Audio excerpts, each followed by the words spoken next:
Comenzamos el último tramo de apuntes y como lo había anticipado Claudia en el primer bloque, vamos a hacer una entrevista pero más reflexiva, analizando lo que sucedió ayer en todo el país en las primarias abiertas, simultáneas y obligatorias que definían a los candidatos ya para las elecciones generales, en la cual justamente Javier Milei realmente fue el elegido a nivel nacional.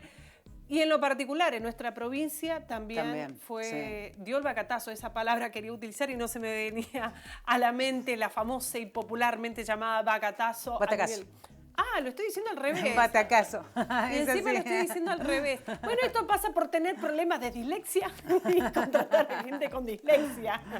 La verdad que ha sido muchos dicen sorpresa. La pregunta ¿es así, no es así? ¿Es sorpresa? ¿Era sorpresa? ¿Estaba realmente oculto? Y para hablar de eso, estamos en videollamada con Fernando Lanza. Él es licenciado en Ciencias Políticas y tiene una maestría en Estudios Electorales de la Universidad de San Martín. Hoy es docente de Derecho e Historia de las Ideas de la Facultad de Derecho y Ciencias Sociales, de las carreras de Derecho y de Comunicación Social de la Universidad del Comahue. Espero haberlo dicho completo. Justamente tus títulos y tus cargos, Fernando. ¿Cómo estás? Buenas tardes. Bueno, gracias. Gracias por la invitación. Sí, lo dijiste todo perfecto. Bien. Gracias, Claudia. Gracias, Noelia, por la comunicación. Bien, bueno, esto realmente uno después de conocer los resultados ya más definidos por la Junta Electoral Nacional, deja muchos resultados en los cuales hay un candidato ya para las elecciones generales, que es Javier Milei, con un 30%, en el cual, según algunos datos o encuestadoras o tal vez en diferentes programas donde se hablaba de las tendencias, recordemos que hay dos fuerzas políticas, que era Unión por la Patria y Juntos por el Cambio, que eran las únicos, más la izquierda, que los que hacían las PASO.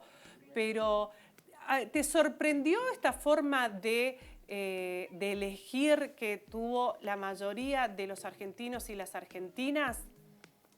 Bueno, está buena la pregunta porque en realidad lo que ocurrió fue una sorpresa a medias, en realidad, porque los testeos y los estudios de opinión pública, conocidos como encuestas, sí, estaban dando un alto porcentaje no sabe, no contesta, entre un 15 hasta un promedio de 24 puntos, que es alto. Es realmente muy alto para un muestreo, muestreos provinciales y muestreos nacionales, ¿no? Y entonces ahí se sabía ya que existía un run, una especie de algo que no se estaba confesando en las encuestas online, en las encuestas cara a cara, o sea, domiciliarias o encuestas por web.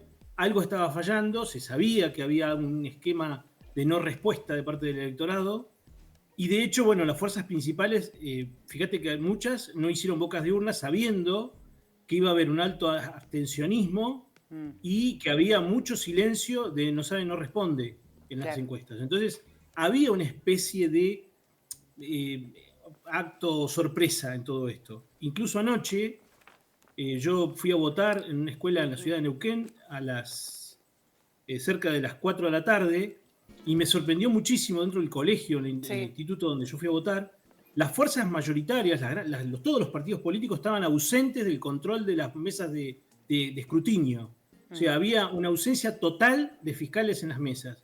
Eso me llamó muchísimo la atención. Estaban las autoridades de mesas solas con las urnas, y los cuartos oscuros, bueno, obviamente las autoridades cuidan el cuarto oscuro, pero no controlaban la cantidad de boletas por cada fuerza, ni las ordenaban, ni nada, porque no es la función de ellos. O sea, ellos, las condiciones del cuarto oscuro las controlan y las cuidan también los fiscales.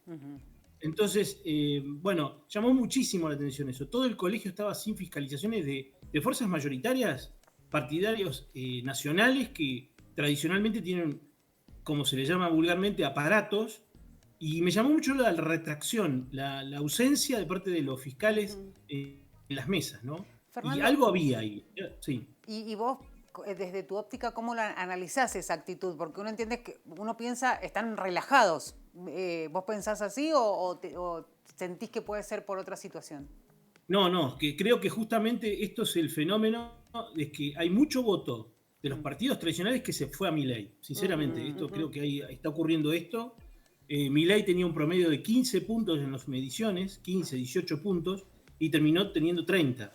Entonces Claro. hubo un 15% del electorado que terminó votando por él, ¿no? También aclarar que en los muestreos, en los estudios cualitativos también, cuando se le pregunta a los electores en forma anónima cuándo decide el voto, cuánto tiempo tarda en decidir el voto, si en una semana, unos meses antes, unas semanas antes, la última semana, los últimos días o el día en la elección, más del 45% decide en el cuarto oscuro y en el día de las elecciones. Entonces, esto está ocurriendo como costumbre electoral, como una costumbre, y la inercia en el caso particular de esta elección fue distinta también. Se sumó a esto de que la gente, que la población, electoralmente hablando, tomara la decisión a último momento del voto, se sumó a algo muy extraño, que para mí estaba funcionando un voto estratégico, un voto útil con la PASO, que es una novedad, porque me pareció como que, ¿por qué me pasó esto? Porque lo estoy observando en una forma muy rara. Me ocurrió que tomé un taxi la noche anterior a las elecciones y el taxista me dijo claramente, mira, yo voy a votar, yo siempre voto un partido tradicional X, no lo voy a nombrar, ¿no? Y esta vez voy a votar en la interna del partido opositor para que se defina el candidato a presidente de ese partido opositor. Me llamó muchísimo la atención porque el voto útil por lo general no se da en las PASO, en las internas abiertas de los partidos. Por lo general el voto útil se empieza a mover ya una vez que están definidos los candidatos. En este caso, hoy podría empezar a funcionar el voto útil. No, bueno, el caso particular, el entrenamiento del electorado, o sea, tenemos un electorado muy entrenado. No hay nada para subestimar en el electorado y la votación fue una mezcla de razones y emociones, claramente. El voto tiene ese contenido, ¿no? Es razones y emociones. Hay un complejo multicausal que determina el voto de una manera de muchos factores. No es solo pensar que Milei fue votado por los jóvenes y entonces es un voto joven.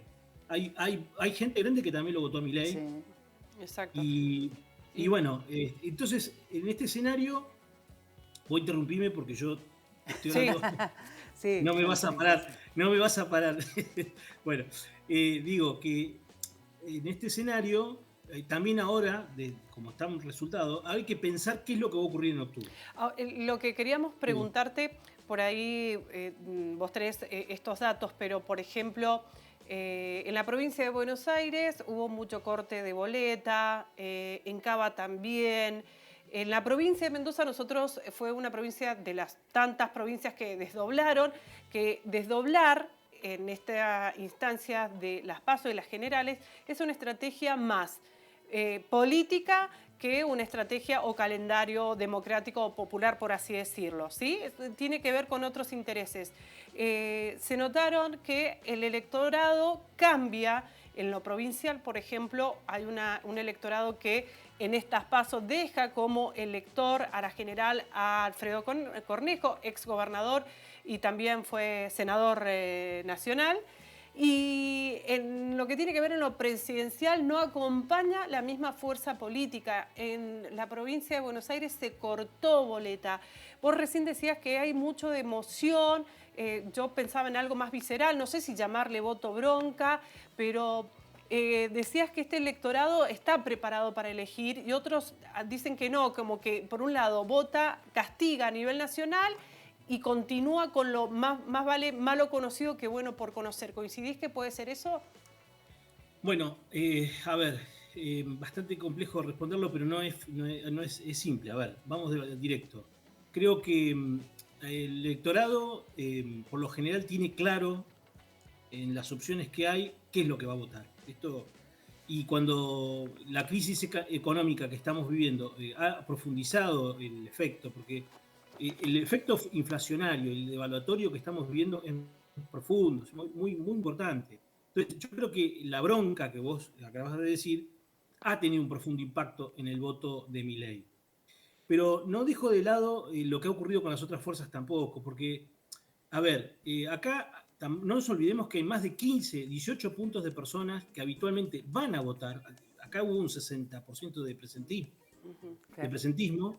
y faltan por lo menos 15, 18% más del electorado que se va a presentar en octubre. Entonces, el Claro. resultado electoral hoy, visto como está, todavía hay que analizarlo como para octubre, ver qué es lo que ocurre, porque hay que ver todos los que no fueron a votar, qué es lo que van a hacer en octubre. Todos los que anularon el voto, qué es lo que van a hacer para octubre. Los que Sí. votaron en blanco, lo mismo. Y a esto sumale el entrenamiento del voto útil que yo te describía recién, que va a ocurrir también. O sea, hay muchos electores que están acostumbrados a utilizar el voto multinivel, como vos acabas de describir, que votan una cosa para presidente y otra cosa para gobernador, y otra cosa para intendente. Y eso se ve muchísimo, por ejemplo, en la provincia de Neuquén y en Río Negro. Los partidos provinciales gobiernan las provincias, pero a nivel nacional el electorado está liberado de votar presidente de cualquier otro partido.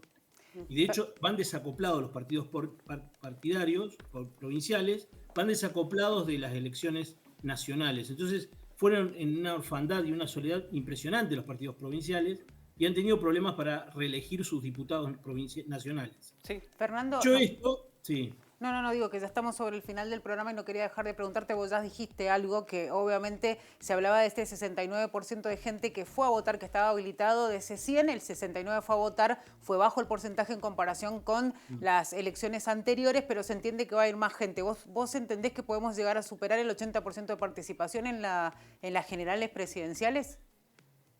¿O es mucho? A ver, yo creo que sí, porque los partidos políticos que salieron segundo, tercero y cuarto se van a mover. No se van a quedar quietos. Van a salir a buscar votos, porque esta elección recién empezó. O sea, no se la van a dejar tan fácil la elección presidencial. Eso por un lado. Por el otro, el electorado se acaba de informar también. Hay mucha sorpresa también en el electorado. No es solo en los profesionales de la comunicación, los profesionales del análisis político, en los mismos políticos en sí mismos. La sorpresa informativa también está en el electorado. El electorado se acaba de informar de la potencia electoral de cada uno de los candidatos presidentes. Entonces eso también va a influir en la toma de decisiones en octubre. Claro. Sí, Bueno. sí, ahí va a actuar el voto útil claramente, ahí va a funcionar porque ya hay resquemores de decir, bueno, no, yo no quiero que gane fulano porque yo ya lo veo que gana, Claro. en este caso Milei, entonces yo ahora sí decido irme para el lado de Bullrich o De algún otro candidato. Massa, y hay que ver qué acciones toman. Tal cual. Pero ya la información está dada, ¿no? Esto es lo importante de la PASO. Fernando, muchísimas gracias. No, al contrario, gracias. Será hasta cualquier momento. Bueno, Fernando Lanza hablando con nosotros, ¿no? Así es. Destacando él lo que dice un voto útil de parte de algunos sectores del electorado. Fernando Lanza, recordemos, es licenciado en Ciencias Políticas, tiene maestrías en Estudios Electorales en la Universidad de San Martín, también es profesor de Derecho y de Comunicación en la Facultad de Derecho y Ciencias Sociales en la Universidad del Comahue. La verdad es que, bueno, nada, hay mucho para seguir analizando esto. Seguiremos seguramente hablando en de el día esto. de ayer y analizar como ciudadanos, ¿no? De qué manera queremos votar. Lo importante es haber ido a las urnas, haber podido elegir en el marco de los 40 años de democracia, que creo que eso es lo que tenemos que seguir defendiendo y rescatando en cada una de las elecciones, más allá de los resultados. Bueno, nos despedimos entonces, Noé. ¿Te parece? Nos Hasta despedimos. hasta el viernes. Sí. Voy a qué? agarrar el camarógrafo que está ahí. ¿Pero por qué hasta el viernes? Porque sí, los cámaras se quieren ir, no es licencia toda la semana, denle, no. En fin. Tenemos el aniversario número 46. De la universidad. Así que obviamente nosotros vamos a estar de celebración. Nos reencontraremos el próximo viernes a las 6 de la tarde. Como siempre. Muchas gracias, Noé. Hasta luego. Hasta luego.